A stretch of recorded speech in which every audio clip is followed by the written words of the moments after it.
I'd like to call the February 16th meeting of the Person County Board of Commissioners to order at this time. Ask Commissioner Sims, if he would, to lead us in that invocation. Thank you, Mr. Chairman. If you would, let us pray. Dear Heavenly Father, we thank you for allowing us to be here today to conduct business for our county. We ask that you would lead us and guide us as we go forth and help us to make wise and good decisions for our county. We ask, Father, that we would lift those up who are going through power outages and those who have not had power yet, and for those who had damage to their properties and those who have lost lives due to this storm that we've had come through. And we just pray that you will comfort them during this time. We thank you for all those who have utility companies and utility workers who have helped restore power, and for the job our EMS services has done during this past few days. And we pray that you will continue to bless us as we go forward. We ask that at the end of this meeting, as we leave, that you will grant us safe travels back to work or our home. Thank you for the many blessings you've given us. These things we pray in your most heavenly name. Amen. And would you please rise and face the flag and join with me in the pledge? I pledge allegiance to the flag of the United States of America, to the republic for which it stands, one nation, under God, indivisible, with liberty and justice for all.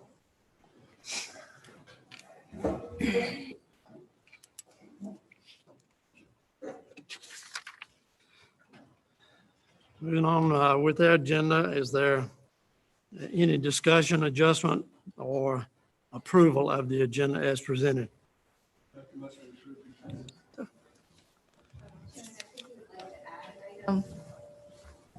Did we? No. The storm recovery. Doug, are you prepared to do that at some point during the meeting? Not right now? I think we wanted to add an update so that we could hear from our emergency services, sort of a status update, if we could accommodate that, Seven? that wherever you would like. Nothing's Yes. happening, but it was already. Thank you. Okay, that motion then, Commissioner Sims would include. Yes, I make the Number 7. motion to approve the agenda and the adjustments that have been made to the agenda, the amendments. All in favor, say aye.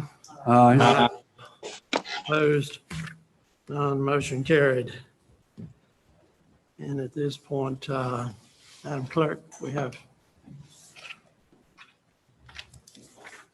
Yes, we do have one informal comment here in person. Mr. John Seep of Barefoot Landing Lane of Samora, North Carolina. Okay. Good morning, sir.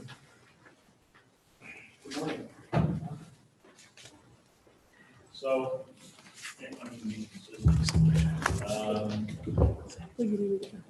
not much new from my side, other than some reflection.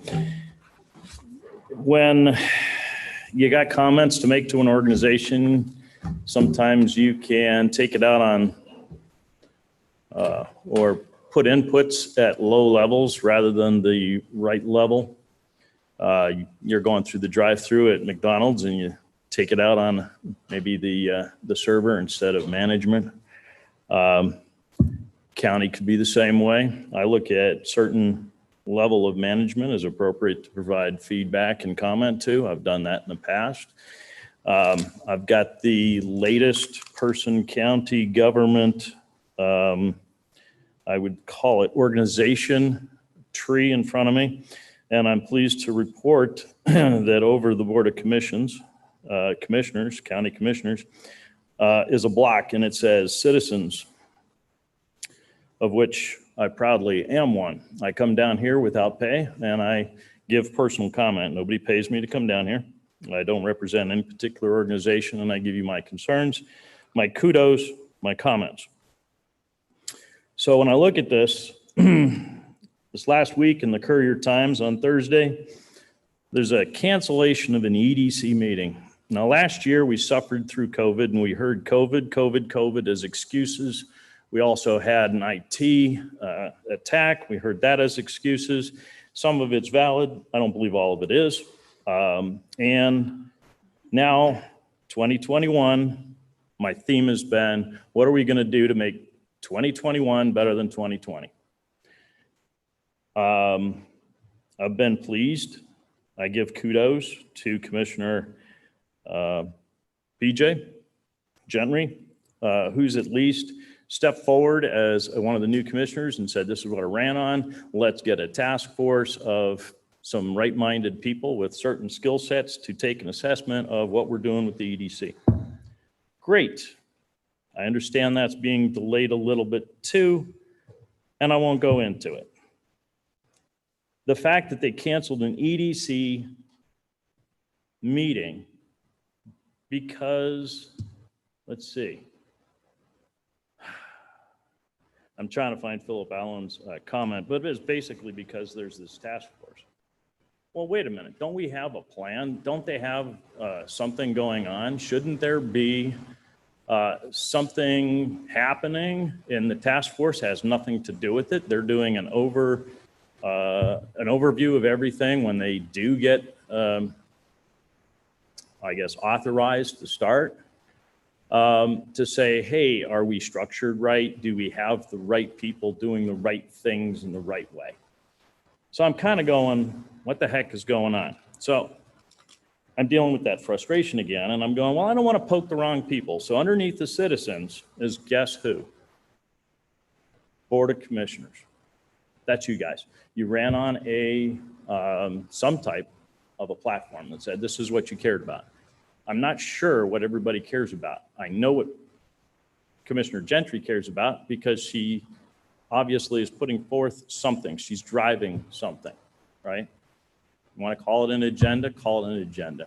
I don't know, as a citizen, what anybody else is doing to make 2021 better in a specific sense.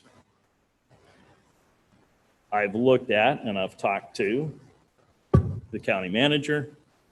I've addressed the EDC director last year, and I'm kind of going, hey, you know, I'm reading the newspaper, Courier Times, George, talking about state funding. There's 4 factors that go into assessing the county and how do we receive funds from the state. And there's about 8 different funding sources that take that assessment into account. And the county manager's response to it, whether it was a misquote or not, it raised my eyebrows. If this isn't important, what factors are important? So I look and I see the Board of Commissioners. They're over the sheriff, they're over county manager, they're over everything except us citizens. So do we have measurable goals? Do we say these factors that make our community a place that we want to live, person, county, better? What were our crime statistics for last year? What was the response time for emergency services, which you'll hear from? What about the other stuff, which has to do with economic development, social services, whatever? There's a whole bunch of blocks here, but each of these people that are in each of these positions should have concrete things, an action plan of what they're doing and how they're going to measure what they're doing. When I was in business, yes, it was aerospace. Yes, it was nuclear power, but it's no different. Welcome to Person County. You got farmers, right? They're assessing what's their yield per acre, right? They know how they're performing. Do you know how your people are performing? So I'm going to go and I'm going to look at what each of you ran on, and I'm going to then look to see, are you doing that? What are you doing in your area that you're sensitive to? I don't care what it is. Really don't.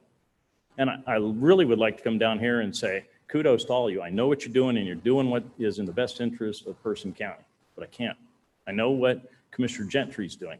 And I see sometimes that she's struggling to do something that's just asking a question. Are we doing everything that we can to do something right with the EDC? And I sure wish I could see the same out of everybody, including the person that's not here, who's up for re-election next among everybody here. So I appreciate your time. I'm glad that there was nobody else because I know I went a little long. I'm heading out of town before it freezes up so I can race sailboats in Florida. I'll miss a few meetings. It's not because I don't care, but when I come back, and I'll be watching, I will have more comments, and I hope they're good. I'd like to see that the task force is happening. I'd like to see that some decent people were selected on that task force and that they have the talent required to make a wise decision for the county, That's all I have. I appreciate your time, and you guys have a good meeting. I'm going to go pay my taxes and register my vehicles and do the other things a good citizen does in Person County. Let's make 2021 better than 2020. Amen? Thank Thank you. you for your time.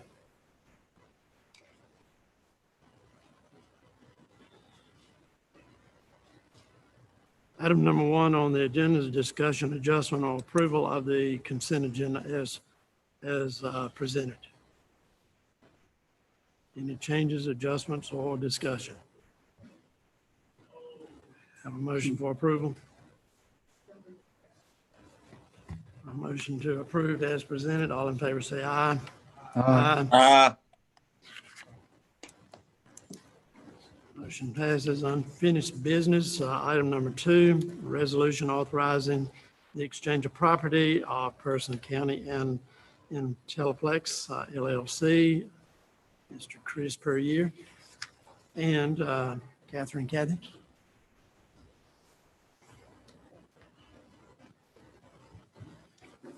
Good morning, Commissioners. Morning.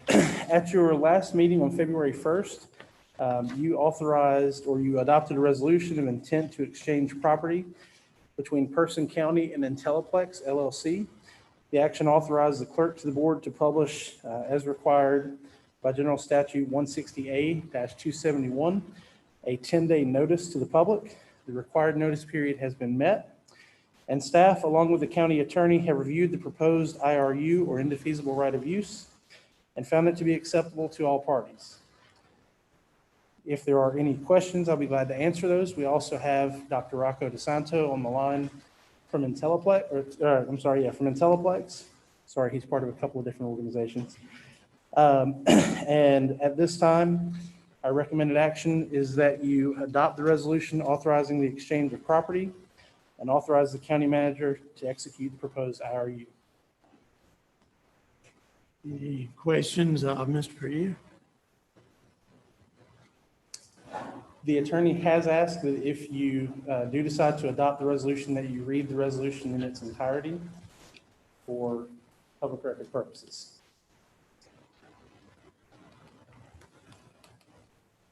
And I have a copy if you need that. What did you say, Chris? I'm sorry. I have a copy if you need it. Might be easier to read than this All right. will be. What's the pleasure of the board? I'll make a motion on this. I guess we'd read this after the motion now. Okay.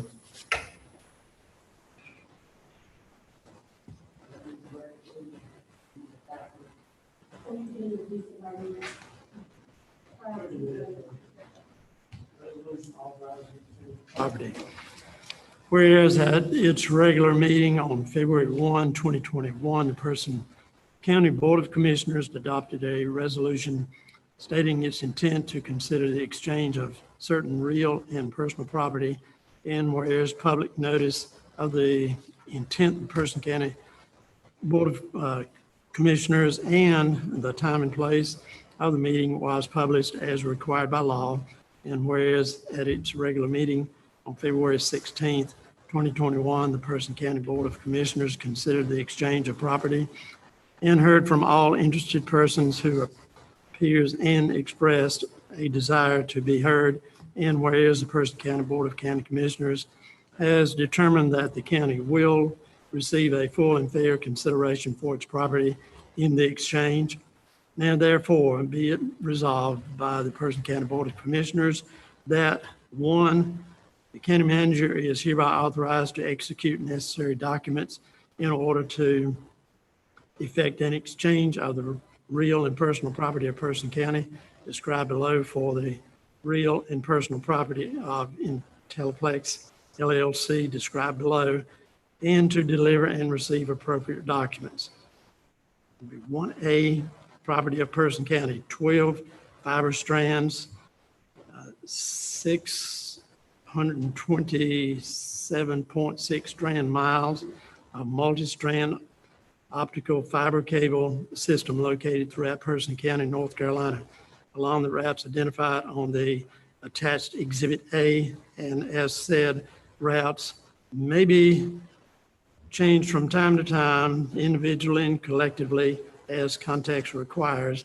Person County Multi-Strand Optical Fiber Cable System, or PMOFCS.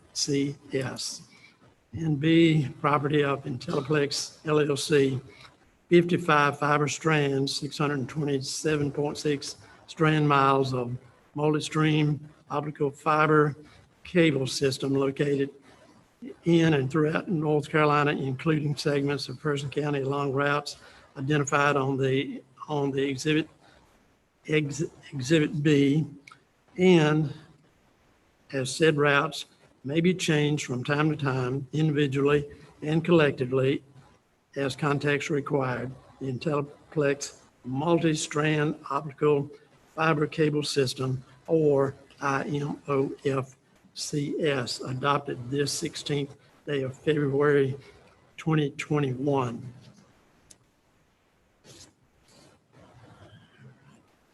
Make the motion. We accept the exchange of property resolution for the property, exchange of property in Person County. Okay, we do have a motion. Any further discussion or questions? All in favor of the motion as stated, please say aye. Aye. Opposed? None. Motion carried. Thank you, Mr. Chairman. Thank you, Commissioners. Thank you.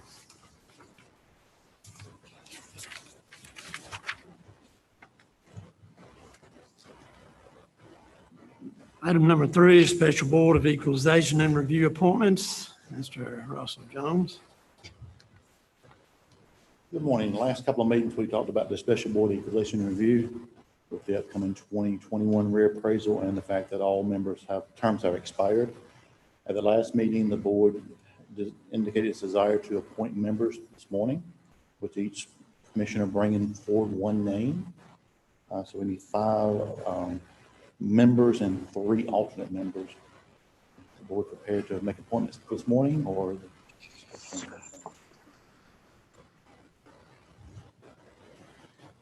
Okay, Session since the last time you were here. I have not talked, or any of my counterparts have talked to me about this any further, so I am not ready to move forward. What's the timeline, deadline on this? Okay, so there are 2 deadlines to keep in mind. One is if you're going to make changes to the board makeup, as far as the members of the terms, anything about the resolution, that has to be done before March 1st. Right, okay. March, you can actually do it March 1st, not before, on or before. If you don't want to change the makeup of the board, you can appoint members at any time before the appeal starts. However, your second deadline that's very important is that the Department of Revenue offers a training course, a Zoom meeting, about 2 hours on 2 different dates, March 11th and March 18th. So at the very latest, I would like to have members appointed that could attend those training seminars. If you're going to make any changes to the makeup of the board, it has to be done before March 1st. Members appointed before March 11th to be the final drop dead date of that. So if more time is needed. And I'm happy to help you with facilitate the reaching out to people if there's anything I can do to make it easier for you, or I haven't contacted anyone on my own because I didn't have any direction from the board to do so. well, When I'm hearing you correctly, if we want to make changes and who's on the board, we have to do it by March 11th, or are you saying we need to do it by March 1st, as far as if we're going to replace some of the people that were on this board previous? Now, the way you worded it was exactly right. By March 11th, if you're just going to keep the board makeup, the same 5-member, 4-year terms, 2 or 3 alternate members, if you're going to do that, you can wait as late as March 11th. That's just so they can be trained, not by statute, but if you felt the training was not necessary, you could do a little later than that. If you want to change the special board or abolish the special board, that'll be done by March 1st. When is our next meeting? March? March 1st. It's usually a half day, like a 9 to 1 sort of thing. And then your next meeting would be the 15th of March. Okay, so we would need to probably make that, announce our decision March 1st, is that correct? Can we do that then, or as our next meeting? My understanding, we try to keep the board retreat focused on just the budget stuff, but we can add small items to that if needed. And that Well, would my work for you. concern is that, Commissioner PJ has not had an opportunity to discuss this along with the rest of the board members. So this will give her we can discuss this and discuss the names and present them at the March 1st meeting, if that's okay. It's a very important board and a very strong time commitment, so I've taken extra time to think about who's going to serve on it. It's a very good idea. I guess I'm asking to table until March 1st meeting. We can accommodate that. Okay. Does that require a vote? We just table it, so, A vote to table it. okay, have a motion? So moved. Motion to table this item until our March 1st meeting. All in favor, say aye. All right. Aye. Thank Thank you, you. Russell. Sorry for the delay. Thank you, sir.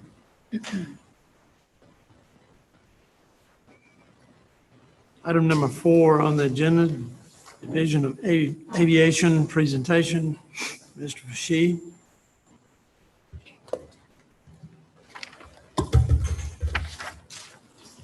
Good morning, Commissioners, Manager. Morning.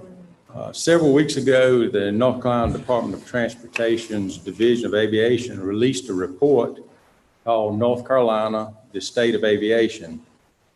This report was shared with the county commissioners, the airport commission, and others, and it basically highlighted the pre-pandemic economic impacts of the state's public airports on the economy, down to and including the impact on our local airport, which is Raleigh Regional at Person County. So today, via Zoom, I guess, we're happy to have Amanda Connor and Rachel Bingham from the Division of Aviation to further expand on this subject and to address any questions that you commissioners might have. Amanda is the Aviation Business Development Manager, and Rachel is the Interim Aviation Development Manager. So at this point, Chris, if you can connect them in, I'll turn the mic over to Amanda.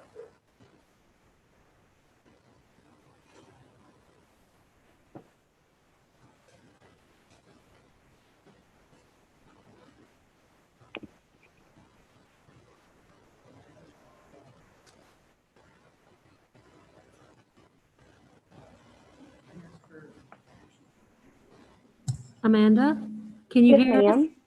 I can. Good morning. How are you?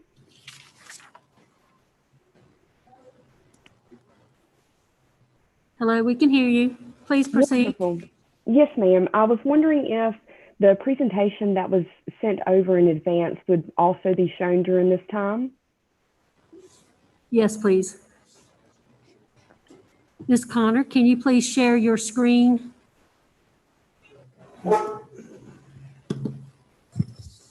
Ms. Connor, can you share your screen with the presentation? That way you can control it. Yes, ma'am. Working on that. Thank you. Thank you.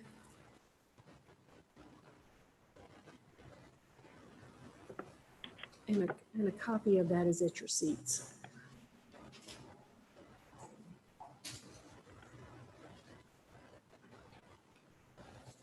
Sure.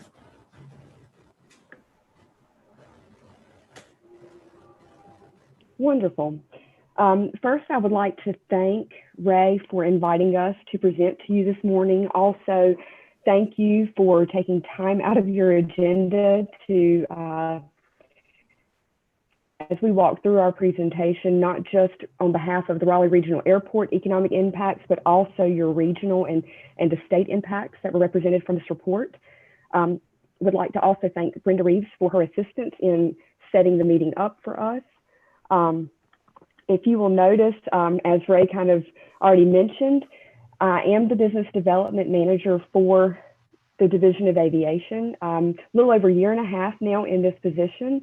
Primary focuses within this role are to implement a strategic plan that was created last year to expand the aviation economic impact across our state.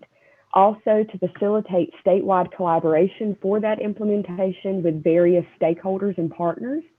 And then of course, providing that subject matter expertise, technical assistance, lead generation, and then supporting of recruitment and expansion of the businesses across our state.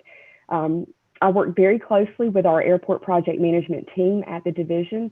So as mentioned prior, Rachel Bingham, which is the airport project manager for the Raleigh Regional Airport at Person County. And so wanted to share with you just a few topics today. I know that a lot of you are already familiar with the Division of Aviation, but wanted to kind of give you an overview of some of the background of what the division does within the Department of Transportation. Also, want to review the statewide economic impacts associated with our released report. Dive down into the region that you are a part of at Person County within the Research Triangle Regional Partnership. And then, of course, the specific individual impact of the Raleigh Regional Airport.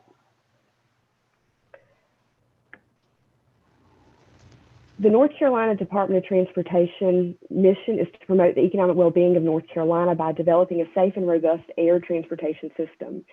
And within that, we have the Airport Development Grants Administration Team, the Unmanned Aircraft Systems Innovation Program, Education and Professional Development, Passenger and Photogrammetry Services, and in the most recent addition, the Aerospace Economic Development.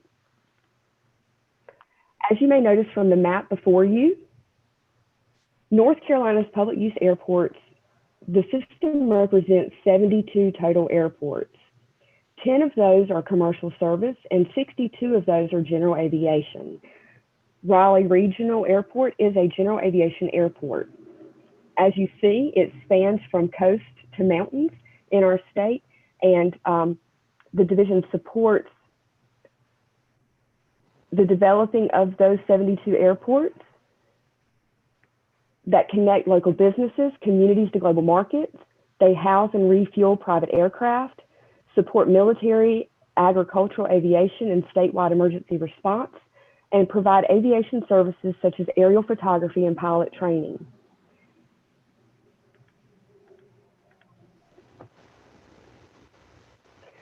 As Ray mentioned, we did release the January 2021 State of Aviation report. Hopefully all of you have received a copy of that to review. I've also provided a link within the presentation in the event that you would like to go online or share that with some of your constituents or other partners, stakeholders within your community. Our airports generate significant economic impact for our state and communities. As you see before you, we recently announced that there was $61 billion in economic impact, 373,000 jobs, $15 billion in personal income, and $2.5 billion in tax revenue. This equates to about 10% of the total state GDP. Every 2 years, we quantify that impact and issue a report called the North Carolina State of Aviation. The economic impact analysis is conducted by our research partners at North Carolina State Institute for Transportation Research and Education, or, without having the full mouthful, ITRE. We released this report on January the 11th.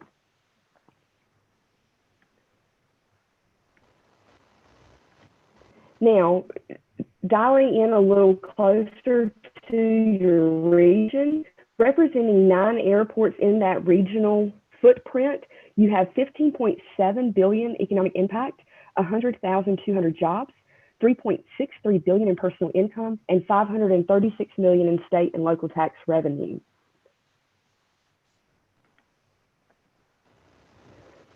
To help represent the broad reach of the airport, our partners at ITRE have also developed a dashboard utilizing filed flight plans from the federal fiscal year 2019, which aligns with the data that was represented in the report. It shows that there are 902 flights arriving and departing from the Raleigh Regional Airport at Person County in 2019. Please note that this is a conservative number, as not all aircraft file a flight plan when they are flying from or to an airport. If you also notice, you have an impact to where you have reached or been reached by 38 states and countries. This dashboard link will also be provided to you so that if you would like to navigate through it and see some of that representation, that you're able to do so. With this, you see that North Carolina is the most represented, but you also have travel to Pennsylvania, Florida, South Carolina, Virginia, and Georgia, just to name a few. And as you can see, the list continues to go on. Your airports connect people and cargo to the world. And as you can see in relation to the other airports within your region, you're doing so very well. That 902 total flights by comparison to other airport flights, and also that state and country reach and seeing how far you are actually able to connect. North Carolina airport support industries provide valuable support for the airlines and airport customers and boost the state's economy. 13 rental car companies serve the state's 10 commercial service airports, with many locations at each airport rental company, also serving many of the general aviation airports across the state. North Carolina benefits from an 8% tax on short-term leases and rentals of motor vehicles, which totaled more than $84 million in 2019. Fuel suppliers also play a significant role in the aviation industry, with 527 million gallons of fuel sold in North Carolina in 2019. Your region's airport hosts 540,000 passenger flights and 82 aviation and aerospace businesses. In addition to the benefits that are derived from this transportation access, local communities also derive substantial tax revenues from based aircraft. Regional Triangle airports host 735 based aircraft that are valued at $410 million. And I'll get into your specific based aircraft in a moment. The 735 based aircraft within this region generate $3 million in local property taxes.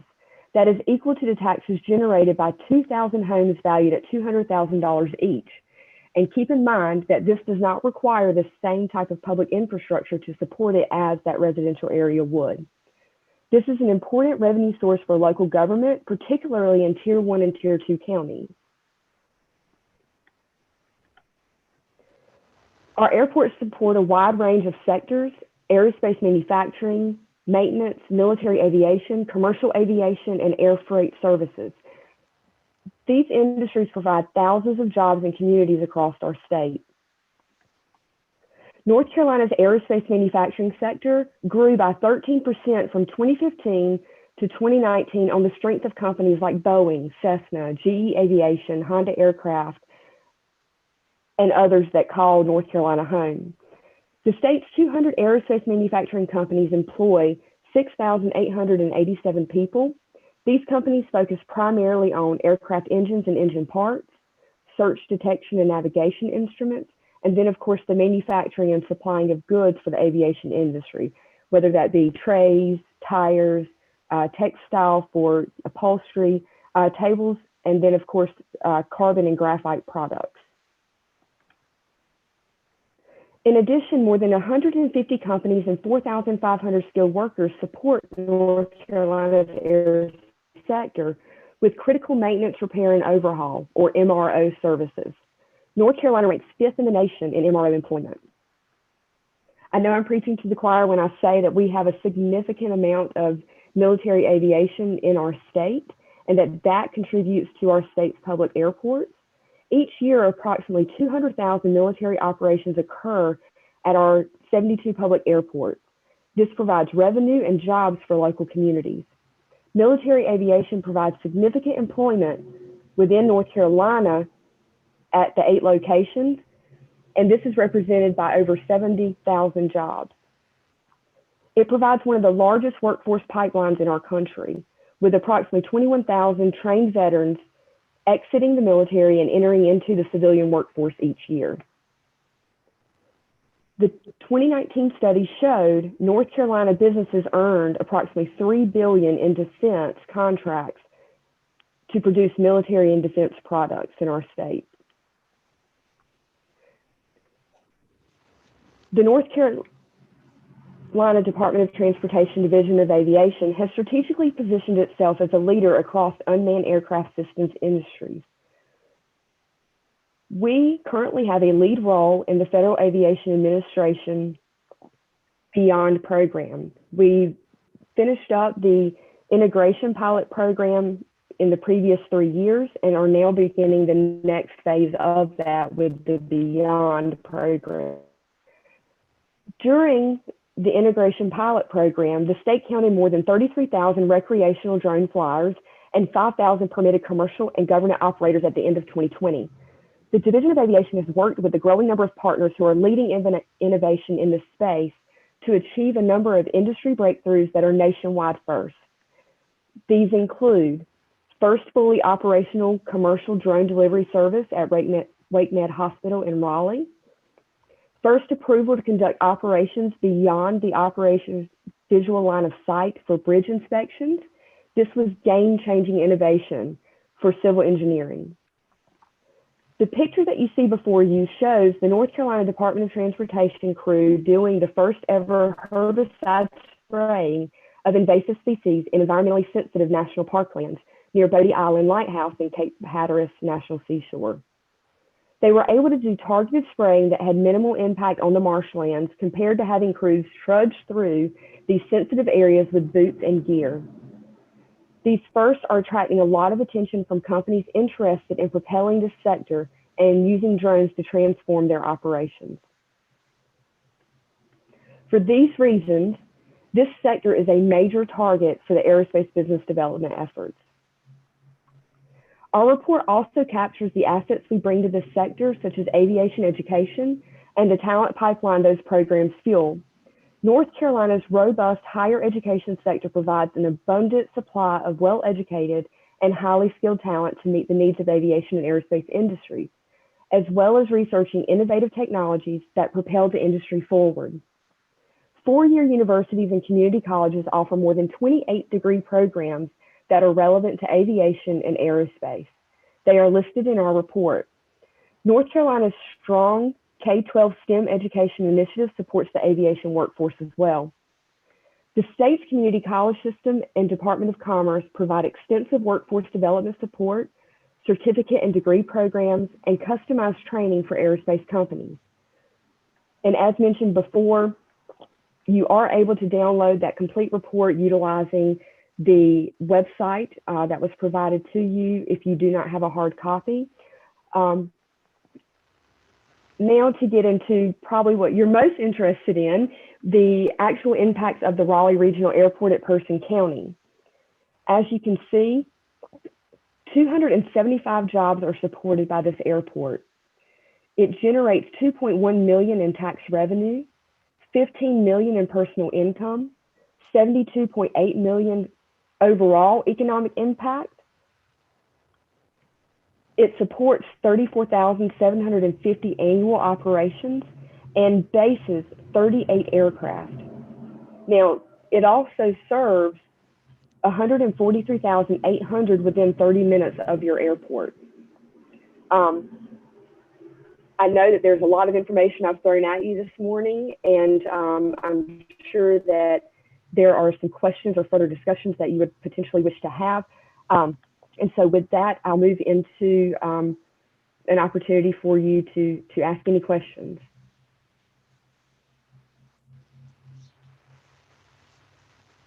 Any questions of Ms. Connor?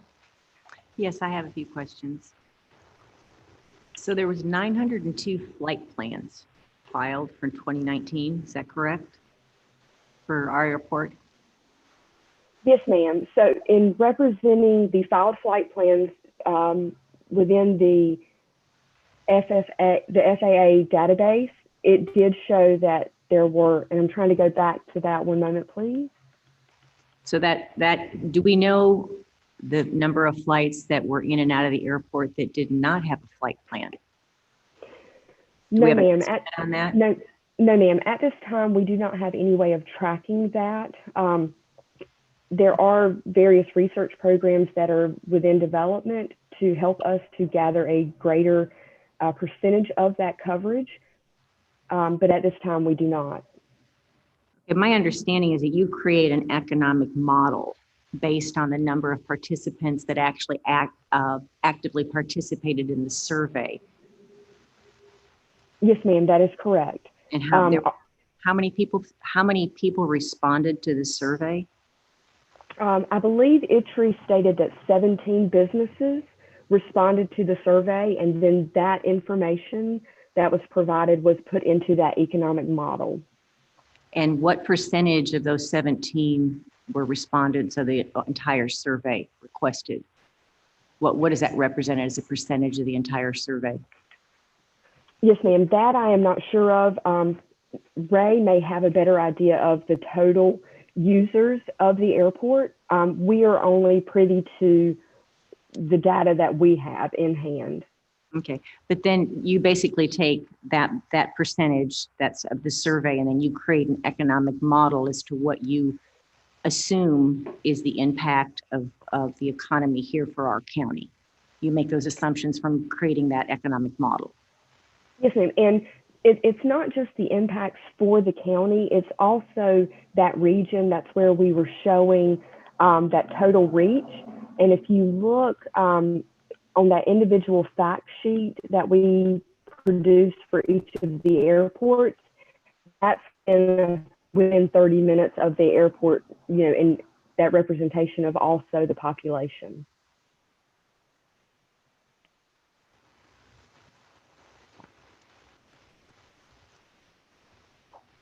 The direct jobs, the 270 basically direct jobs, I know those all aren't out at the airport. Where are they in relation to the airport if they're direct impacts? Yes, ma'am.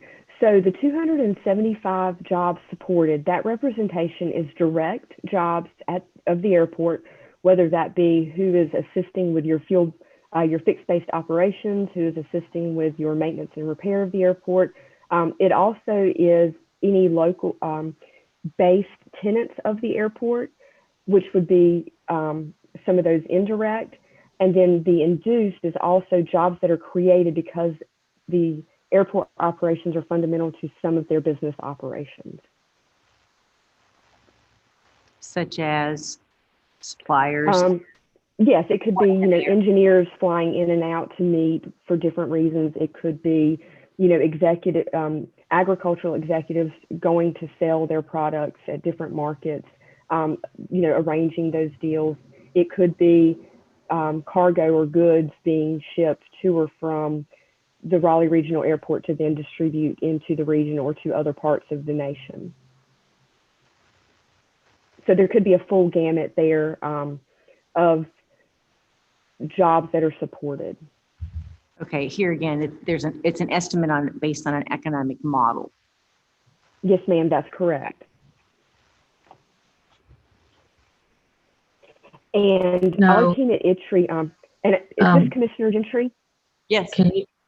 Yes, ma'am. Amanda, just a second.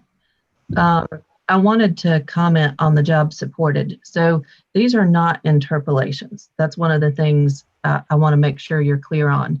The information that ITRI puts together for these reports is based exactly on the surveys that are filled out.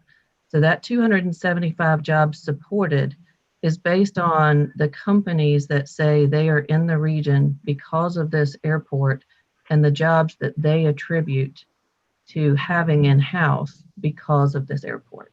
Okay, thank you for that clarification. So that is based off the actual survey results. Yes, Okay.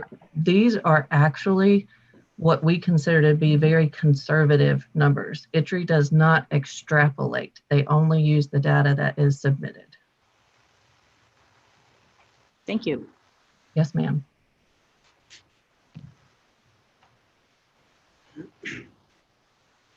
Further comments, anyone? I'd like to thank you, Amanda, for your report, and Mr. Pesci. Bill Tugas is here, some others connected with the airport. And this report validates the importance of our airport at Person County. It's not just a recreational airport. it's one that serves this community economically and is growing every year. So the information provided here today echoes that fact and shows that it's growing and expanding annually and is a tremendous asset to economic development in Person County. So again, kudos to all involved, and we look forward to bigger and better things for our local airport.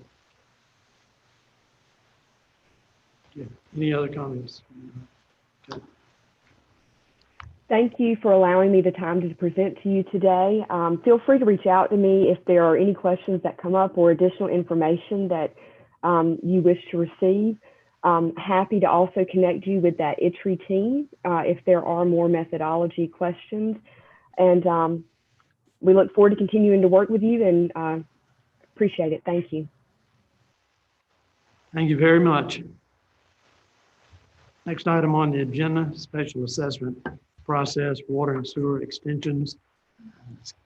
Kathy, good morning. Good morning. I'm going to try this with my mask on. If it's difficult to understand me, please let me know and I'll take it off. So back in September, the board heard from several residents in the Winco Point subdivision who have failing wells, and they made a request to extend a City of Roxborough water line into their development to serve their properties. They took their request to the City of Roxborough. The City of Roxborough did agree to the extension contingent upon the county's approval of the extension. That request was brought back to the board in November. And in that meeting, the board expressed an interest in exploring cost sharing options with the residents for the extension of that water line. The City of Roxborough has provided an estimated cost for extending the water line. They provided 2 quotes. One option to extend the water line to serve the residents on Victoria Lane who made the request, and it would also reach 4 other properties. The total is $220,000. To serve the entire Winco Point subdivision, which is 17 properties, the cost to extend would be $343,000. We looked at options for cost sharing with the residents. In the agenda packet, you've been provided with information about the special assessment process. This authority is given to the county by the state. It's in the general statutes outlined a very detailed process for making special assessments. In following that process, the board would determine what the cost sharing arrangement would be with the residents, whether the board would fund 50% of the projects and the residents would fund 50%. It could be a 75-25 split. That is up to the board. You also set the criteria for which properties would be assessed the charges. So you could determine that you are going to only assess the 4 properties that made the request and plan to hook into the water line. In doing that, you're still running the water line to at least 4 other properties that have the potential in the future to connect in and not be subject to those charges. If you assessed all 8 properties, or if you ran through the full subdivision and assessed all 17, you could decide that the properties could pay back the assessment over the course of 10 years in annual installments with interest. And those properties who do not connect would not be charged that until the end of the 10 years or when they decide to connect, whichever is sooner. So a current property owner who sells their property may sell it to someone who wants to connect in, and they would pay it at that time, 6 years or whenever that happens. So that is one course of action that you could pursue if you did want to share in the cost with the residents for extending this water line. Another, and when you do that, the county is basically, if you are assessing the property, you are then able to put a lien on the property and collect those payments through the tax office in the event of non-payment. There is another option. The county could contract directly with the residents who've made the request to extend the water and sewer or water line. In that case, you're again setting the amount of the payment, the time frame for paying it back. You just don't have the same collection options for non-payment that you do through the special assessment process. It's a more informal process. You're creating a contractual agreement. You're not going through the whole process of the public involvement that is entailed in the special assessment process. So there are two courses of action there.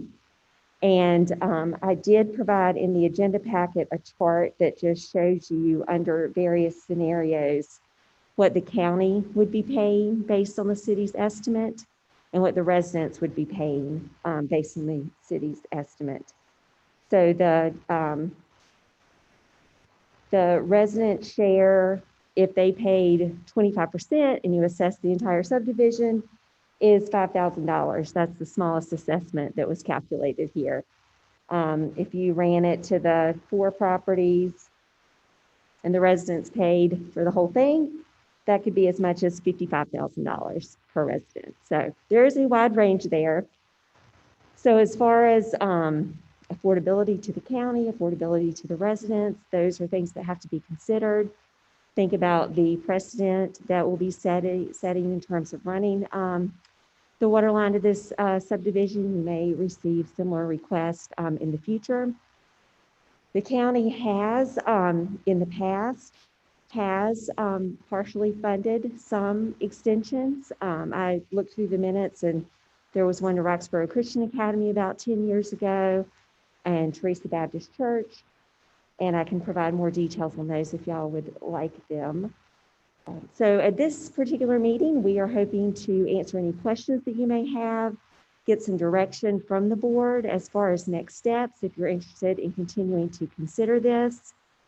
Staff recommends, or you may find it helpful, to send a letter to all of the residents in the Winco Point subdivision, since we've only heard directly from 4 of the property owners, to find out if there is interest, further interest within the subdivision from other properties in connecting to a water line if that is run throughout the development. That may help you determine the financial impact of whatever decision that you make and take the equity and fairness considerations into account when you're considering the needs and wants of the entire subdivision. There are 17. 17. 4 of those are vacant currently. There's 17 lots, 13 houses, 4 vacant lots. And how many have responded? We haven't sent a letter out, but how many have come forward and expressed interest in this? 4 property owners. 17 lots. Yes. They're back there. Okay. And those are due to their failing wells. They have low pressure and have invested quite a bit of money into getting their wells fully functioning and have not had success in being able to do that.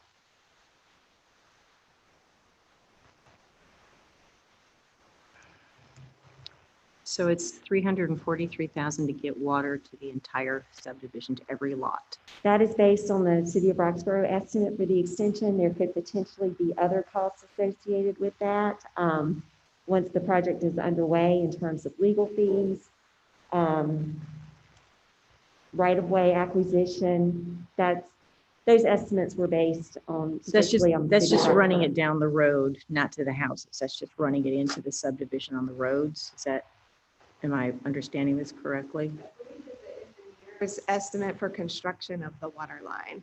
Right, they'd still have the fees to hook in. They still have to and tap in yes. from the road to the house. That's Okay. right. Plus there's Mhm. some right-of-way acquisition costs that we're Mhm. expecting as well, and those are not factored in. So our last discussion, we wanted to think about, is there a way to involve the residents in sharing of this cost? And so that's what Catherine's bringing forward. It's really a policy discussion of the board, so that moving forward, as we receive other requests from other subdivisions or other residents, we have a framework to say, yes, we can, look into this, but your expected share would be X percentage. So we've not gone back to these particular residents to ask them what level of participation they would like. We're really just hoping to get some clarity and direction from the board so that we have some idea of how you would like to move forward. And the current agreement with the city of Roxborough does not need to be amended to allow for this special assessment. You already have the authority to do this. It's just a matter of what does that share look like for those residents. On top of what they would pay per lot, and they hook up, then they also are going to be paying a city water bill as well. They would incur tapping fees with the city, and they would also have a monthly water bill. And do we not, as a county, get some payback from that somewhat? I thought we did. We do. A small percentage of the water bill comes back to the county. We budget $40,000 annually for those revenues coming in from the city for previous extensions that have been done. What is it, what are we looking at in costs for easement, access cost? I mean, We don't have an estimate for that yet. I don't know. do we I mean, are we talking about the landowners that are already in the subdivision? Or they're the ones that have to authorize this? So, I mean, I'm just trying to figure out who's land for. I think it just depends on where the water line is constructed. You know, which parts need the right of way attached to it. I don't know. I'm looking at Janet to see if you have any knowledge of that either. I know our environmental health folks have looked at this a number of times as well. Well, roughly it's 20,000 work if you put the whole water line, which doesn't, to me, it makes sense to put the whole thing in for the whole subdivision. Right. Because at some point in time, maybe they're going to come back and want you to do it, and it's going to be more expensive. So you're looking at roughly $20,000 an acre just to get the water line back there. So, you know, what share that costs do you want the residents to pay? 50%, 25%? And I'm not sure what's been done in the past or what should be done now, but then that doesn't include the fact that once the line's there, they still have to pay to tap into it. And that's on them if they want to or not, right? Okay. That's right. It is. And to my knowledge, we have not extended a water line to a private subdivision. I have not found that information. I'm still kind of digging up and trying to reconstruct the extensions that have been done in the past, but I have not found one of those yet. Do you know, Janet, if we've done that? In the past, the extensions have all been through grants, combination of county and state funding, or funding and federal funding. These have gone into private subdivisions, but not, I hate to say, not at the request of the property owners. Usually it's when we have found widespread contamination issues or something of that nature. So the actual ask came from environmental health or another state agency, Okay. not the individual. Not just because there's low pressure. This is because of low yield from their well water. Right. Mhm. But it's not a contamination issue or health issue, like per se. Okay. Good. Just for your information, I'll make a comment there because I'm involved in one. It's a subdivision that has had city water, and the lines need to be replaced.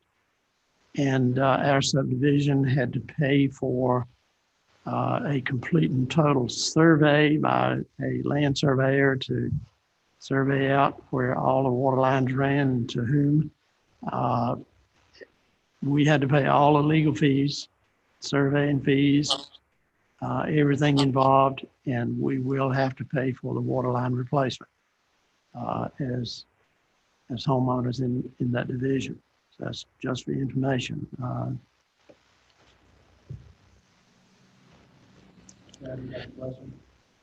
Yes, sir. Heidi.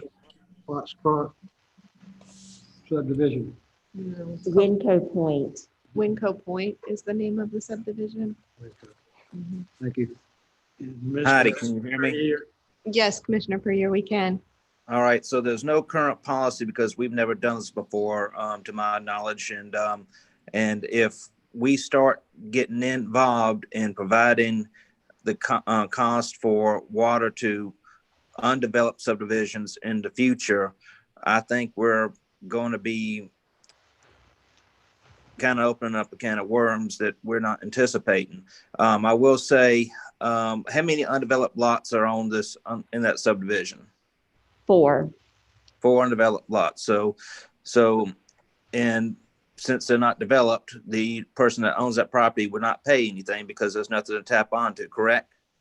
If the board uses the special assessment process to assess each lot within the subdivision that will receive the benefit, for the vacant lot, the owner would not pay until the property is improved and they tap into the system, or at the end of 10 years, whichever comes sooner.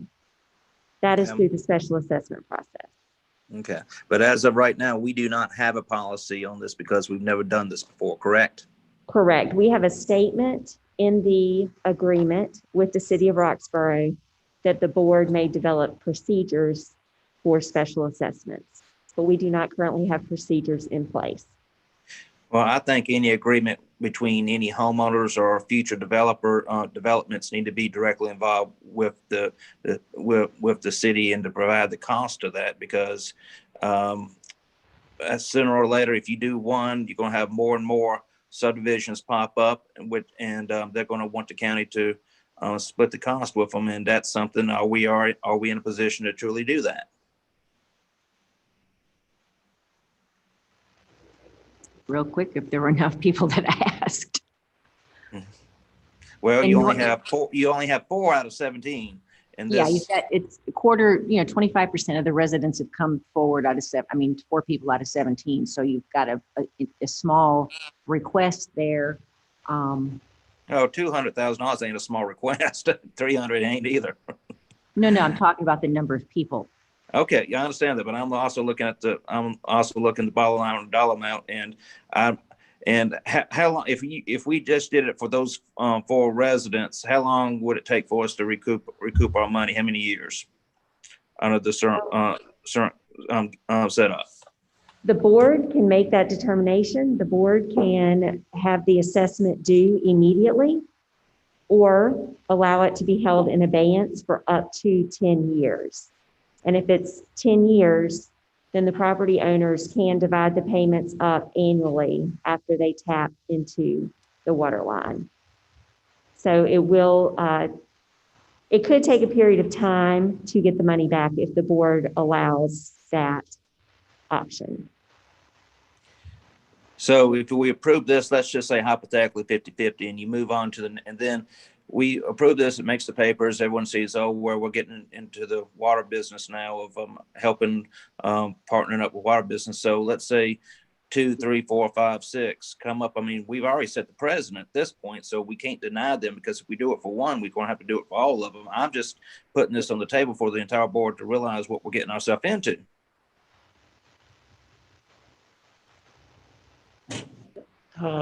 Yeah, I understand and agree with that. One question, we're talking about 4, then potentially 17. But Ms. Clayton, what does that do with the water flow and the quality and contamination? How would that work? I mean, there's got to have so many gallons per. Yes, it's recommended so many gallons per bedroom, and at this time, the 4 residents that have come forward do not have sufficient quantity to function as a household normally would, such as laundry and different daily activities. The other, which I know we're looking at just Wingfoot Point right now, and just to throw this out there, there is another adjacent subdivision to the right of DeLong Road called Landmark North and South. They have also been known to have some water issues over the years. As you talk about other people coming forward, I'm not sure if that would also come into play with this later on. But Both developers are done. Lots are all sold, so there's no recourse. That going forward in the future, I think this should be planned in any subdivision for a future potential. There's got to be some kind of a capital fund, that they put in for the event of something like this. any new subdivisions going.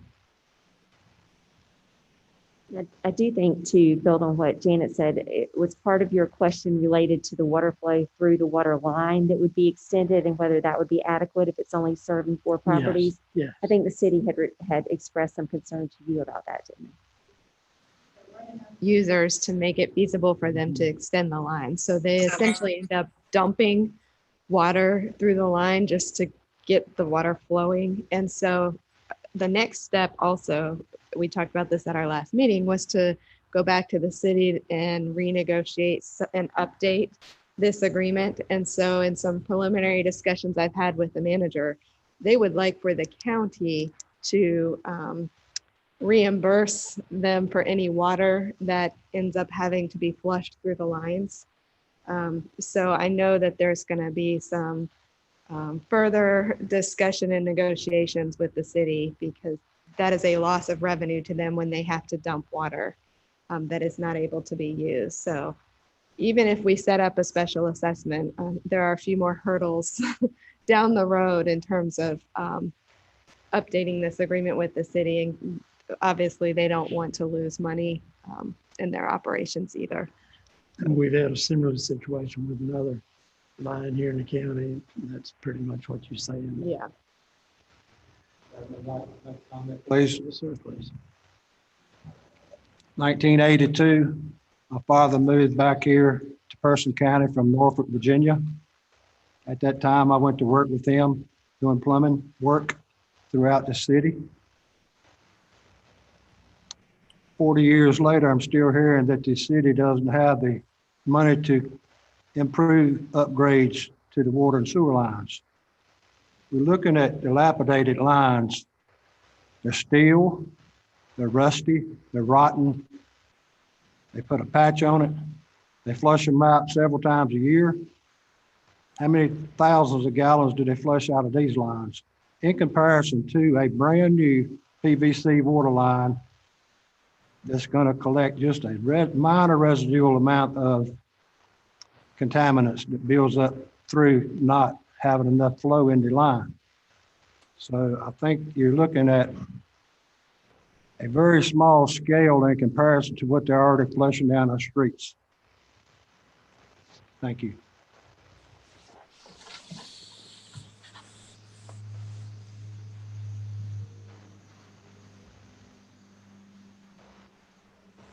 Lines would be a PVC. They wouldn't require the same flushing as the metal lines do. These lines are 70 plus years old throughout the city. Okay. They're steel, they're rusty, they're rotten. PVC line does not go that way.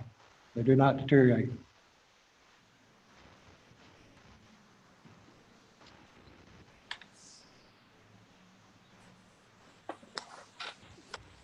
Okay. Are there other comments or questions? Ms. Kathy? On how you would like us to proceed. I'm in agreement with Commissioner Perrier as far as setting a precedent, because we are not in the water business. Having the lines put in, I think it would be worthy to know if there's anybody else in the community that wants to do that. And I think that the community should be ready to assume the responsibility of getting the lines in, whether each house wants to tap in or not, but getting the basic line there to them. I think that it should be a unanimous thing in the community, personally. I think they should decide.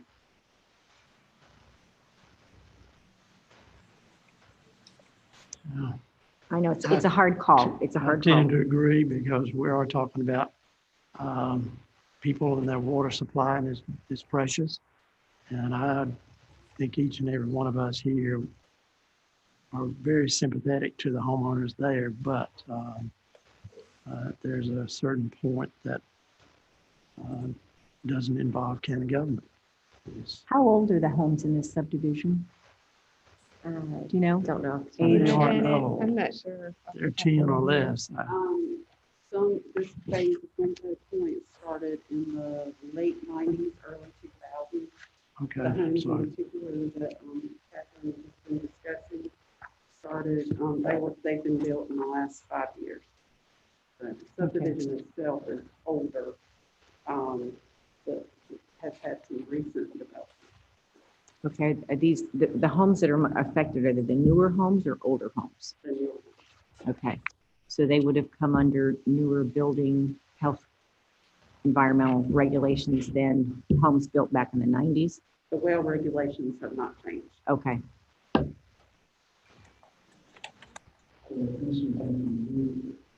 Still want to send a letter out to them? Are you saying that you want 100, well, you want to make sure that they're all in together as far as with the subdivision, all of them? Do we still want to send a letter out, or we don't want to mess with that at all?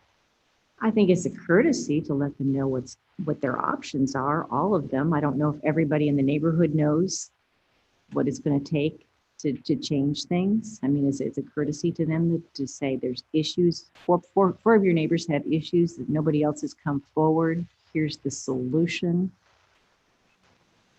And they need to have a majority of people, I believe, to agree to having a water line installed. And I believe they need to share the burden of that cost. We could send an informational letter out, letting them know our research in terms of cost estimates. But I think I'm hearing the board saying that that's really on them if they want to proceed. It's not necessarily a survey of interest at this point because we don't plan to participate in that. Is that accurate? So an informational letter to the residents, letting them know our findings and suggestions for them. Yeah, I mean, I lived in a subdivision in Chapel Hill where the wells dried up and they had to put a water line in, but we had to pay for it and tap into it. And it was not cheap. Okay. Okay, we can do that. Okay, Thank you. that's it. Thank you. Thank you.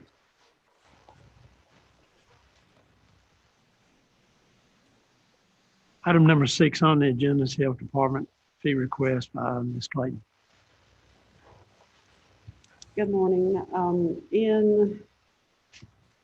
As part of our COVID vaccination process, as you know, the vaccine itself is provided by the federal government. So the health department is not allowed to bill insurance or charge individuals for the cost of the vaccine itself. However, health departments are allowed to seek reimbursement for the administration of the vaccine from insurance companies. Individuals would not be responsible for any amounts that would not be covered by their insurance, or if individuals did not have insurance, they would also not be charged a fee. The Board of Health reviewed the request for the adoption or establishment of 2 proposed fees, one being for the first dose administration and one for the second dose, and they approved that unanimously on Monday, January 25th.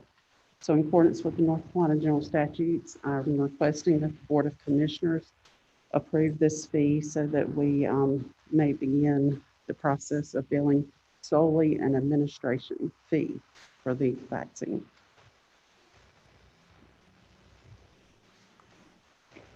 Having been part of the, that vote, that unanimous vote with the health board, I would make that motion to approve this request. Any further discussion or questions?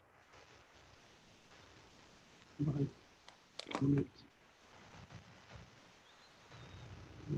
do we have a motion? I'm sorry, I made the motion. I don't usually do that. So, okay, the motion is to approve this request. All in favor say aye. Aye. Opposed? No, the motion carried. Thank you. Okay. Item number 7 was the addition. Would you read that again, Mr. Clerk, Madam Clerk? I'm sorry, I was distracted.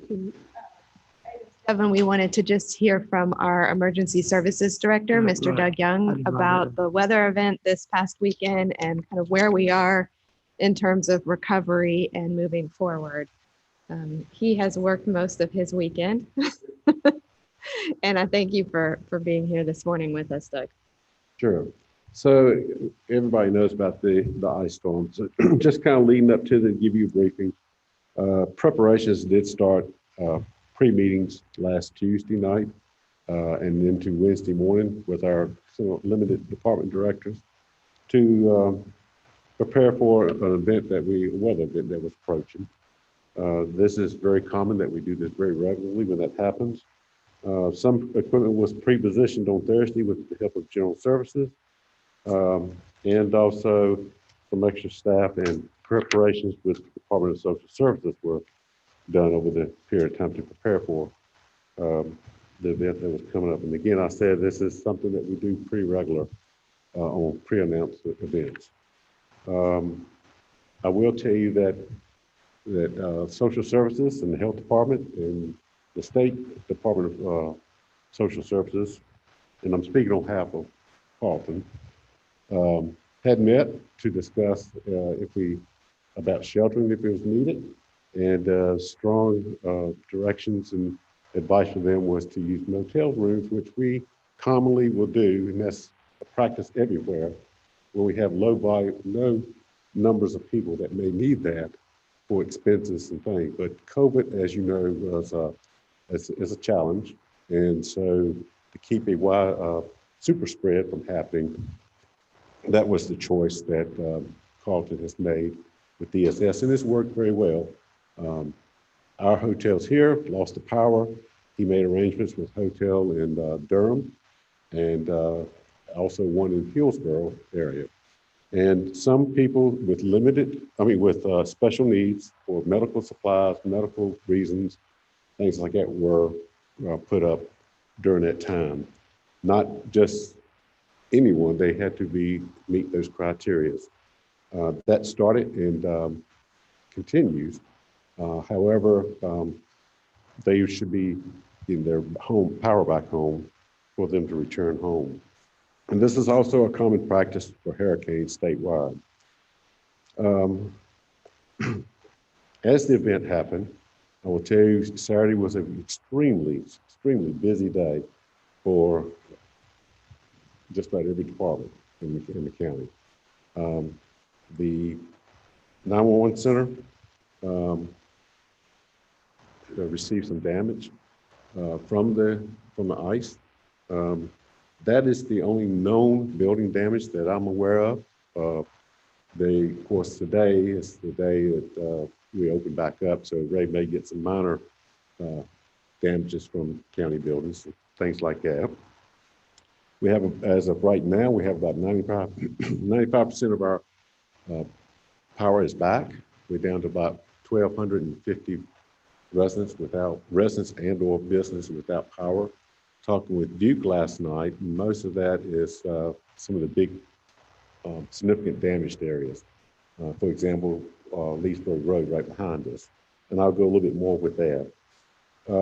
Other areas that happened over the weekend, I'm labeling it as a fiber damage because the fiber that feeds some of the IT infrastructure, we're not sure if it was actually cut or as Chris calls it, bent at this damage right behind us on Leesburg Road. Special equipment has been brought in to fix that and to actually get the trees off the lines. Multiple trees have fallen on that.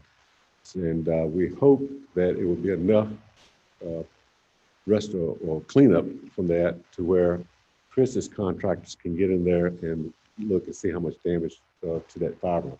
That fiber touched the 911 center on a non-emergency line side. It touched the sheriff's office and touched here, apparently, yeah.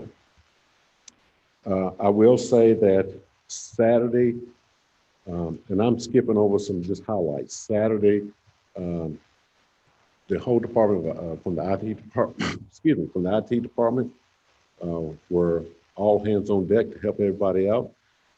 Half of the department physically came in and with assistance from the 911's technology specialist / manager right now, spent well over midnight trying to get some type of reroute to get things back on.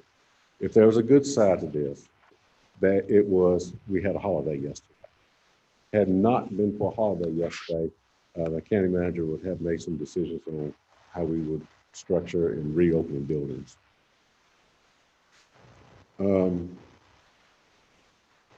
Other than building damages and stuff like that, there is lots, and I underline and highlight that, lots of debris throughout the county, throughout the city, on our property, as well as the citizens.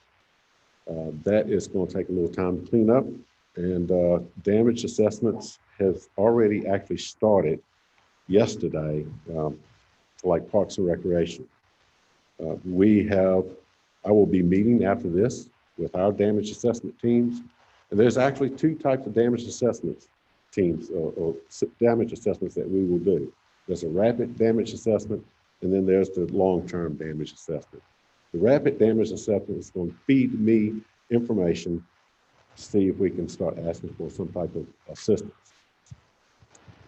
With that said, I will tell you right off, we will not be presidentially declared. This is not an event that meets the threshold for the state to ask for a presidential declaration. This storm typically only affected 6 counties. Our county and Vance County was the hardest hit with the most damage and effects of it. However, there is a similar program with the state. It's a state public assistance program. Public assistance is the program to assist local governments. Individual assistance programs help the people at home. There is a threshold that we would have to meet, a lower threshold that we would have to meet, and that's 1% of our operational budget or $10,000, whichever is the highest. So with the help of Amy, our 1% should be around $617,000, a little bit more, around $617,000 for us to meet. I'm hoping, and we'll be working with our co-op, electric co-op, because I can use those figures. I cannot use Duke, but I can use the co-op to go towards those figures. And to collect this information from our damage assessment team to see if we can meet that threshold.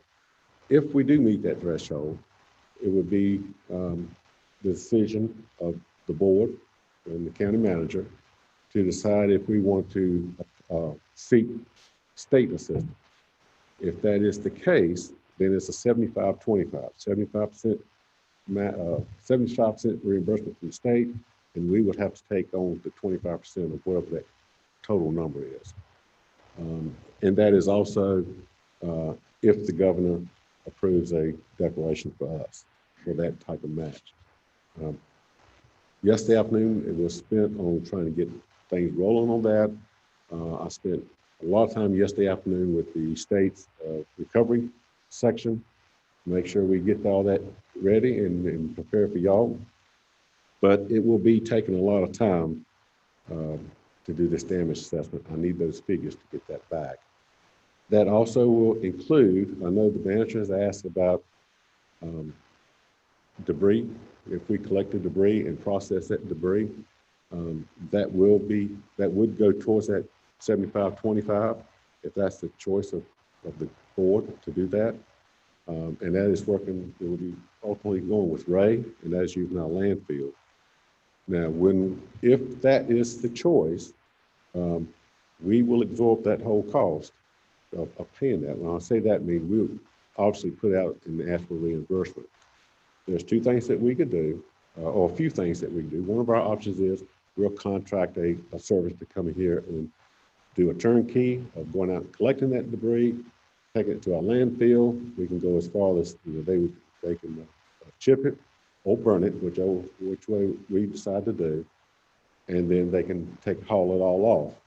There's a tonnage fee, and all that will be. There's a second contractor we will have to hire, and that is an overseer. So the state follows pretty much the same guidelines if it was a federal declaration. It's that you have this company coming in and doing the debris with cubic yardage, and then you just have another contract as accountability to watch them and make sure they're not cheating the system and putting in the wrong numbers and stuff like that. That's basically what that does. We would choose that contractor. if that's the choice that you want to do. I do not know enough to give you even a ballpark of what that cost will be, because I got to get that information back from my damage assessment team to get an idea of how much cubic yards we have out there that may go, that may be collected, because they would charge over with the cubic yard, excuse me, with cubic yards. Trees, limbs, that kind of thing. And that's a good point. Yes, we're just talking about That's only that debris. tree limbs, trees, that type. It would not be, they would not So be if exempt. we hired somebody to collect it all and mulch it, can we give that away as mulch to the residents of the county rather than So- pay, yes, ma'am. rather So- than pay to have it taken to a landfill? Yes. Or we- charge a nominal fee that's less than what a yard of mulch would be from somebody else for the residents of the county to have access to it at a lower cost, but still recoup some cost to cover this? So some jurisdictions do that. Some jurisdictions will say, here it is, it's mulch, come get as much as you want, haul it off. And then whatever's left over, is what will. County can use it too. Exactly. The only thing that I would share and make sure they're aware of, this is mulch that is not treated. This is mulch that's Mhm. going to be grinding up rotten wood as well as good wood. So sometimes they have an aroma, but it's not treated. So if you put it up next to your house, Kind of you like can draw the termites. cheap flooring that you can put in your Yes, house or the more exactly. expensive stuff, yeah. So, but yes, you can allow commercial, anybody to come and haul it off, that type.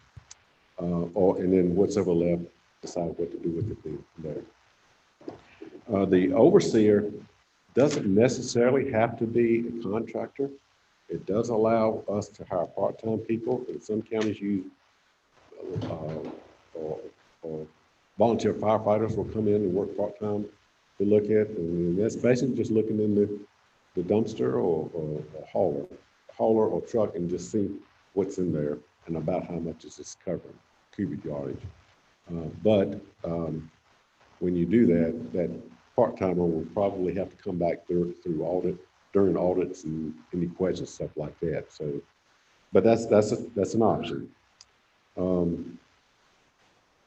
Maybe getting ahead of myself a little bit. I will tell you, also will share with you, schools reports me last night that they have no known major damage or any damage to buildings. The only physical damage they have, other than lots of trees down, that they are already start processing cleanup fences where the trees tumbled onto a fence here or there and just took out a section of fence. We will be including them with our numbers too.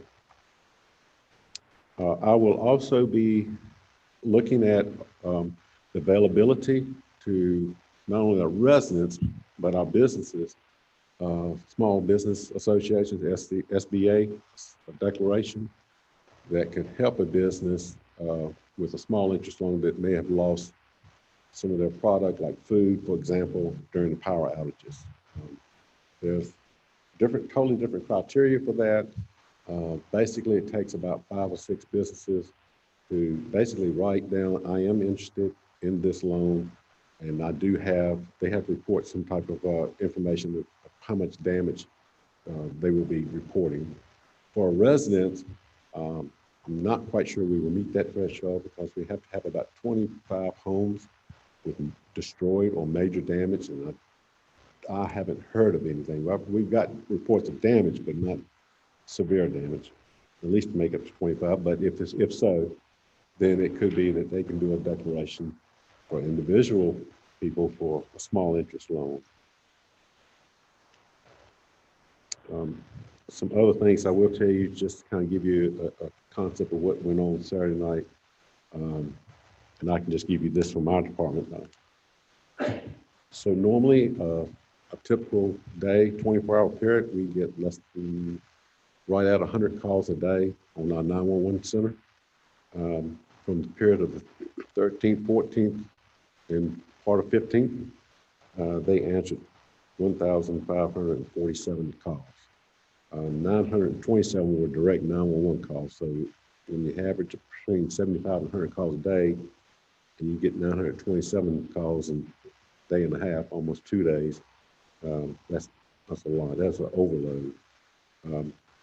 We had a total of 559 tree calls and 140 line down calls and only in 13 accidents, vehicle accidents. I will share you that well, it appeared about 3 hours on Saturday. I don't know the time frame, but it appeared about 3 hours Saturday. We had to take the Caswell County 911 calls because their center went totally out and their generator malfunctioned. So for about 3 hours, we was taking their calls too. The damage that was done to the 911 center was as a result of ice. Some ice came off of the guide wires that go up to the tower, and basically like a rocket just shot right down through into the roof, causing some, I don't know, we don't know yet if it's a rupture or actual hole because we couldn't get up there because of the ice on the sealant on this roof. I think race people probably can work on that today to find out, but it's a leakage that's coming into the 911 center where we had to shut down one of our consoles for safety reasons because of the water. So I will also tell you there are multiple county employees, and I will leave out some department if I stand here and try to list them. But you have a group of employees that stepped up to the plate a lot, and it was rough. But anyway, we got through it. I'm so proud of this group. It was a great group to work with. Anyway, unfortunately, I looked at the manager because I just told her about 6 o'clock this morning, was discussing with the National Weather Service a potential event for tomorrow night. And it was not the greatest news, and he wanted to make sure we knew about this. So tomorrow, this next event will bring us just about the same what we just went through, at least a quarter-inch ice. The upside of this would be it will leave quicker. It's anticipated to leave, leave quicker than what this one did. So we are also in recovery mode, but also again in the preparation mode for Wednesday night, Thursday, to go through another round of quarter-inch ice, which will bring us more tree downs and recovery through the weekend. So I totally anticipate this group that I just told you about. It's going to be round back up Wednesday night, Thursday, and then our recovery will go through the weekend, trying to get things back in store.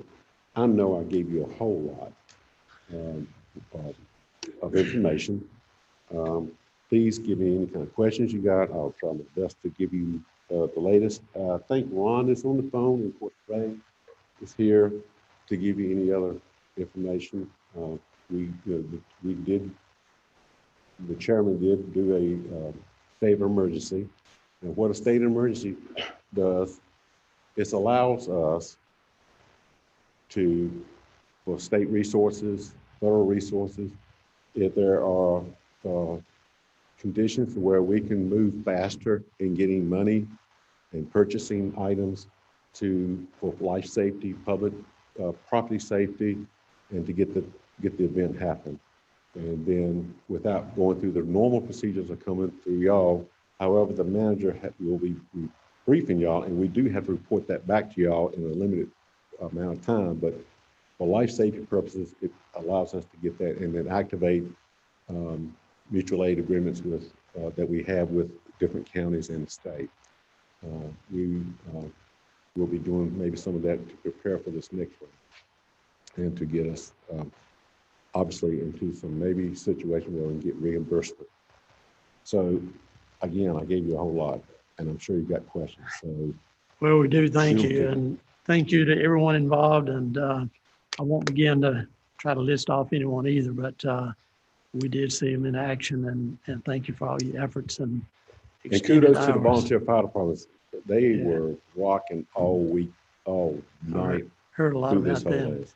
Could I back you up just a little bit? I've had numerous calls about debris removal, so that's a major interest right now. any timelines, if we were to go that route to contract with someone, how soon that So I action could actually be had a taken? meeting scheduled this afternoon with one of them that's on the state list to get, but he is the chairman of the board of Brunswick County, and they just went through a deadly tornado last night. So we may be meeting tomorrow just to, not saying that that's the one we choose, but that's the one we are going to be talking to. So to speed that process. So does the contractors, I mean, can it be multiple contractors? Or does it have to be one, Doug? That we, For the, to run the, like the landfill, that process of it, it would be one. And we've already gone into some contract, activated some contract services like Parks and Recreation to clean up some of the parks already. And I know the school has done that, but this is actually to take the debris to the landfill, our closed landfill, and process that. This is not cutting the trees on the properties. This is picking them up after they deliver it to the road, and we pick it up and take it to the landfill and process. and this is just for county property, correct? That's correct, and that's a good point. The city has to do their own. It's not allowed that we do joint, and that's including with the damage assessment numbers. I cannot use the city's damage dollar figures, and they cannot use mine. Or I'm sorry, the county's. So we would be just doing the county, correct? And that's county owned property. Yeah. That you're speaking of. County residents, or is it for county government? County residents. Okay, I yes, want to get. no, this would be for county residents and county. Okay. But it Okay. would include city residents. All right, thank you for clearing that up. Now, so, well, I mean, I know there's a number of tree services locally, and, you know, I understand, you know, there may be a state list, but I would definitely want to look at local businesses first. But I think that would have a tremendous impact if we're able to be fair about it. There's multiple businesses here, and I know they're working equally as hard as just as anyone else right now that has been tremendously impacted. But when do you need a decision by this that the board wants to move forward with this initiative? My understanding, if I heard correctly, 75 by state and 25 by county match. Yes, sir.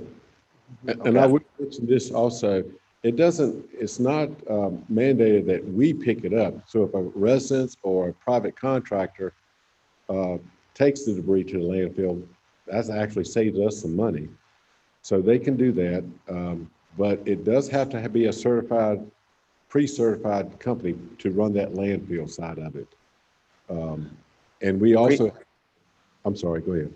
Pre-certified by the state, or just having be a licensed tree? I should say licensed. It had to be somebody that's got that with us to run that landfill.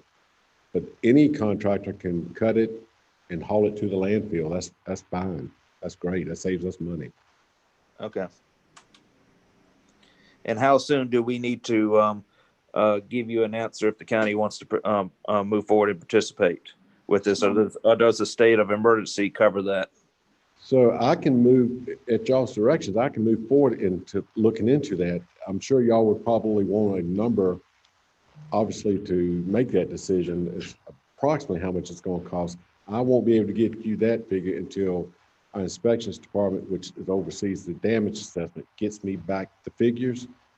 I could use direction right now from the board to go ahead and do a PDA, public assistance to the state, letting them know that we're interested in doing this.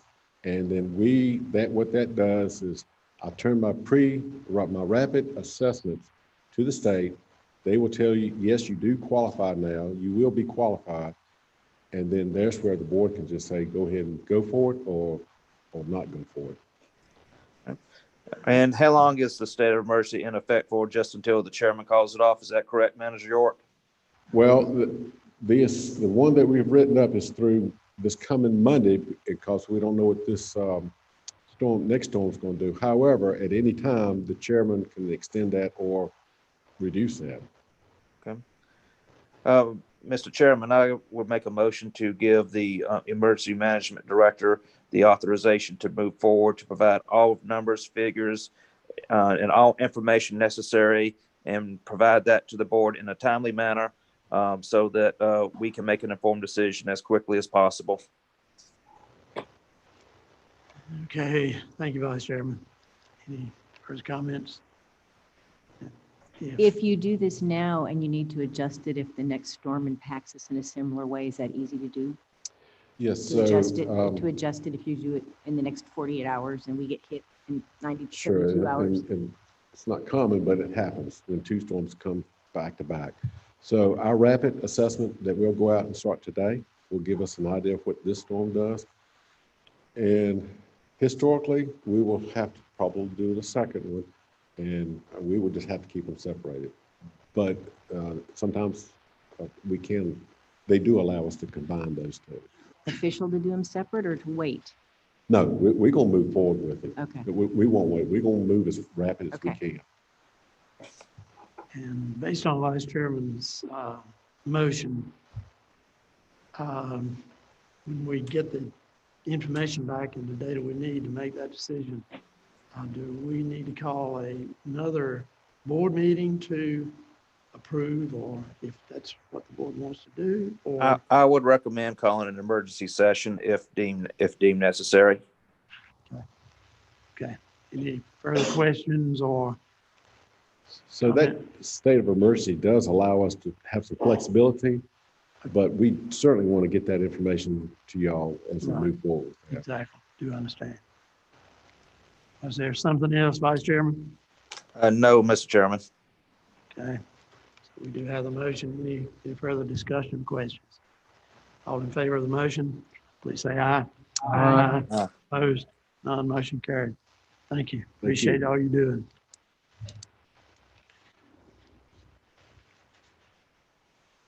Okay, this time, Chairman's report, just maybe a couple of things. I did attend an RTRP Economic Development Symposium last week. It's quite informative and really eye-opening related to site consultants and their job and the regulations to follow, the guidelines to follow, but there was a very informative session there. And also we do have a huge thank you from the United States Census 2020 and recognizing the Person County Board of Commissioners for their support in making the 2020 census a success in our area. So that was extremely important.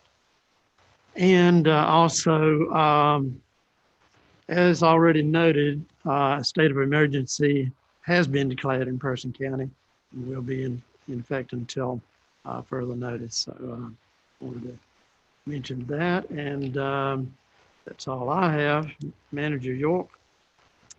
I just want to echo Doug's sentiment about staff who have been working around the clock, as well as volunteer fire departments, thanking them for the efforts that they have made on a holiday at that. I also wanted to let you know that there's a warming center for residents who do not have power restored at My Life Matters warehouse. They are offering that to the public. It's from 9 to 3 today. They're off of Danwin Lane, I think is their address. And we did have one county department that was not able to open to the public today due to the power not being restored. That's Animal Services. Staff is there, has been there throughout the weekend, taking care of any animals that are there, but we are not able to service the public today due to power outage. Thank you. All right, thank you. Vice Chairman Puryear. Mr. Chairman, I just want to thank of all the first responders, all the linesmen, all the emergency personnel that was involved with this catastrophic event, and a lot of hard work. And you see citizens and residents rising up to the occasion, helping out neighbors, cutting limbs down, cutting trees down, blocking highways when there's limited resources available. So I think we see the best of Person County reaching out in these very trying times, and very proud of our emergency management and utilities personnel for all they do and continue to do. Thank you, Commissioner Sam. Echo what Commissioner Puryear has said. And I drove through, when you drive through the last couple of days, this kind of reminded me going way back when we had a hurricane that hit Durham and hit the state, seeing all the devastation. Not quite as bad, but when you see all the trees down, and big trees, and you see the damage, it reminded me at that time, and with the people with the power outage. And so, I feel for those who have lost power, and hopefully they will get it back by this afternoon, tonight. I've heard some reports maybe tonight for some. Hopefully that will be most everybody. But the other thing with that is we got another storm coming, and that concerns me, and I'm sure it concerns all the citizens to get another one back to back. And I hope that we do not have the same damage that we've had this time, but it certainly is a little scary. And I'm in the country. I grew up in the country, and I hope that most people will agree with this. But when you know the power's getting ready to go, or you may lose power, if you got a gas grill, get your gas, get it ready in case you need to cook. The other thing is water. Fill the tub. My grandma's always told me, you got a storm coming, fill the tub up with water.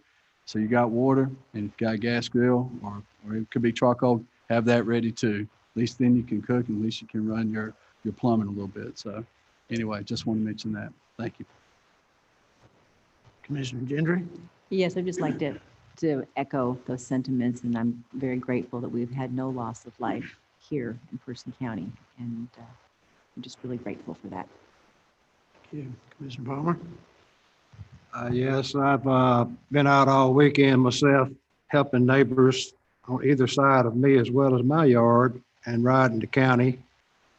There was extensive damage, 2 power lines, power poles snapped, roads blocked, and I would like to personally commend everyone who had a hand on cleaning this stuff up and that are still working.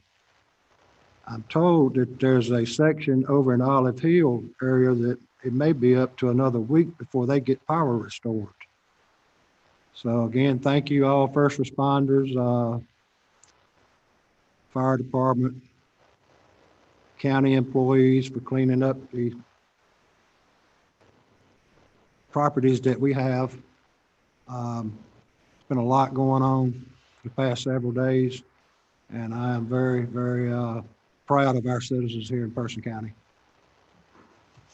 Right. Thank you, everyone.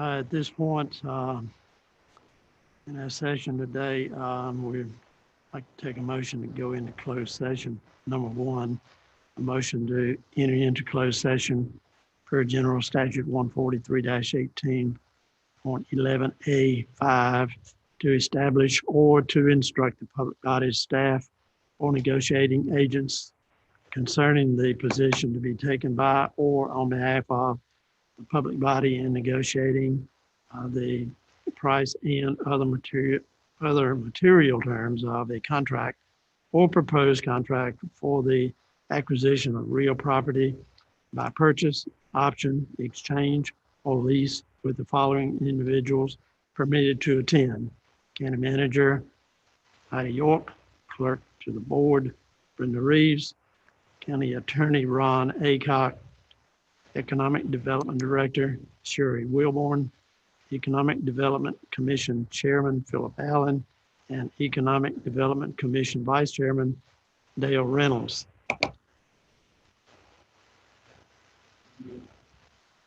A motion to go into closed session. All in favor say aye. Aye. Opposed, none. Motion carried.